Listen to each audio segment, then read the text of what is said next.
Hello everyone and welcome back to Self-Sufficiency with Johnny Lee. Today I want to talk about a question people almost never ask out loud, but it sits in the background of every Latin American neighborhood, every Hispanic Catholic church, every Virgin of Guadalupe candle at the corner store.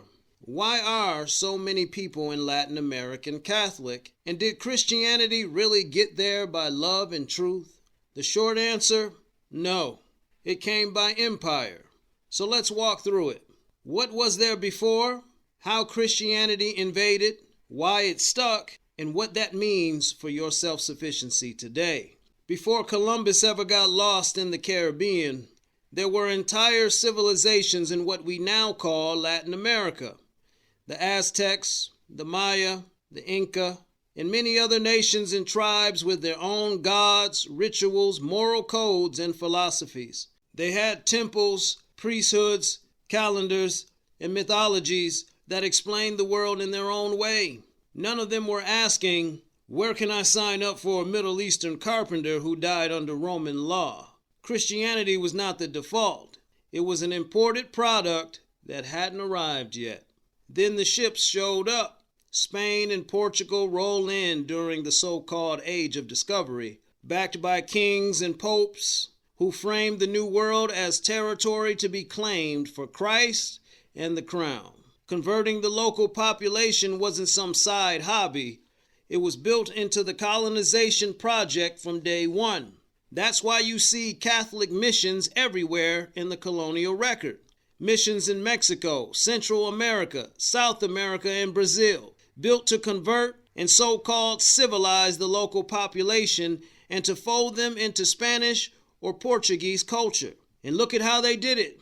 They destroyed indigenous temples and built churches right on top of those sacred sites. They outlawed traditional religions as idol worship. They tied baptism to legal status, protection, and survival. Under systems of forced labor, you were under the care of a Spanish lord and his local priest. Convert and obey or be crushed. You weren't just being invited to a loving God. You were being told, this is the God of the men with guns, steel, and courts. Choose wisely. You can call that evangelism if you want. I call it religious occupation. So how do you go from, we already have our own gods, to my whole continent is mostly Catholic? Well, number one, law and punishment. For centuries, Catholicism was the official religion in Spanish and Portuguese colonies. Rejecting it could mean losing land, inheritance, legal recognition, or your life. Number two, status and survival. To move up socially, to be seen as civilized, to get access to education, to avoid suspicion, you basically had to be Catholic on paper. The church controlled huge chunks of land, money, schools, and political influence across Latin America. Number three, no competition. When your colonizer bans your religion, punishes your rituals, teaches your children their creed in every mission school, it only takes a few generations before people forget that this wasn't always our faith. By the 1900s, the vast majority of Latin America identified as Catholic, not because everybody sat down and evaluated the evidence, but because empire had 5 centuries to make Catholicism the default setting. Here's the part Christians love to skip.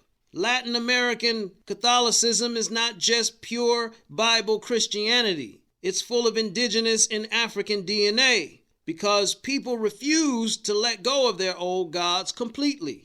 Take the famous image of the Virgin of Guadalupe in Mexico. The shrine connected to that image sits in a place that was already sacred to the local people long before Spain arrived.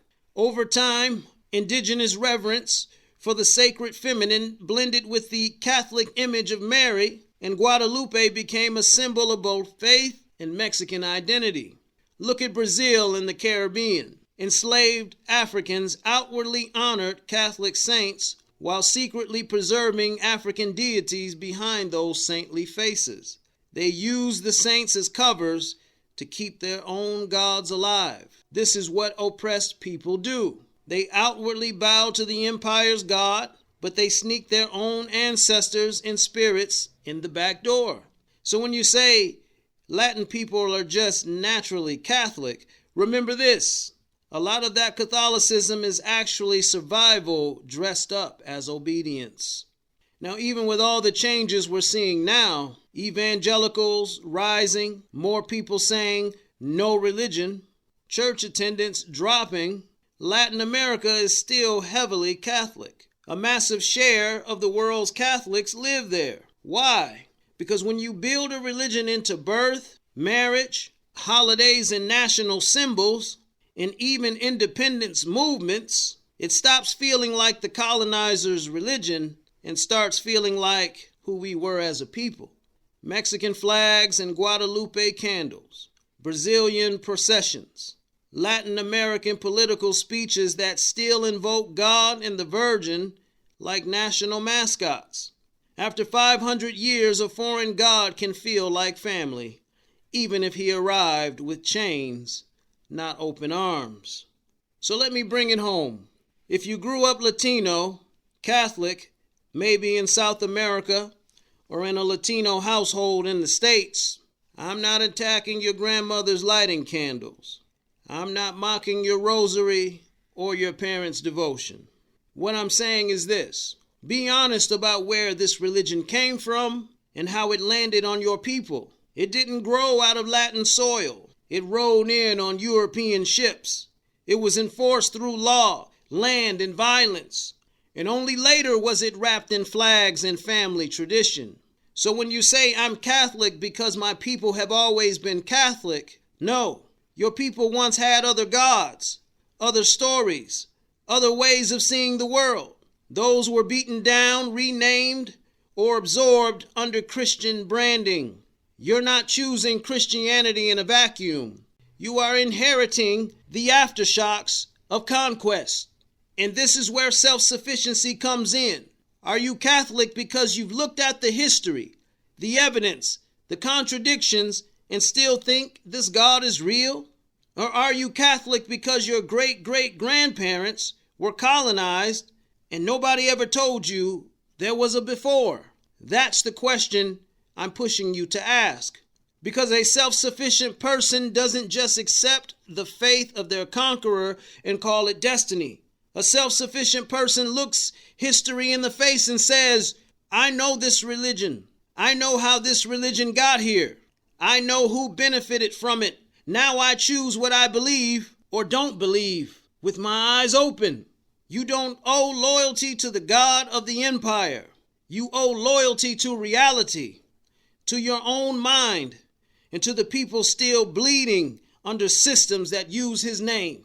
So when you walk past a Catholic church in South America, when you see a Latin American country that's mostly Catholic, don't just say, look how powerful the gospel is. You should say, that's what 500 years of colonization looks like, dressed up as tradition. And from there you get to decide, are you going to keep handing your mind, your guilt, your future to the same religion that rode in with the sword? Or are you going to step into self-sufficiency, do your own research, and reclaim your story? As I always tell you, no one is coming to save you. Not empire, not religion, not tradition. If you want truth, if you want freedom, it starts with the person you see in the mirror. Until next time.